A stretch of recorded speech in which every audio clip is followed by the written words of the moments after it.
isang petal na. Okay.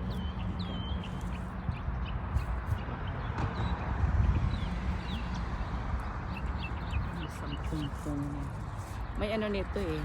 May pink at saka purple. Yeah, may pink at saka purple nito. Ganda. Matagal ito siyang maano. Matagal siyang malaya. Ano ba 'yun? Ayun sa Tagalog. Matagal siyang mamatay. Yung bulaklak. Hindi malaya. Wala, malaya sa Bisaya. Sige guys. Wow. It's amazing. Tingnan mo to, oh. Ang dami niya yung isang umpong. Ang dami niya sa isang umpong. Oh, thank you.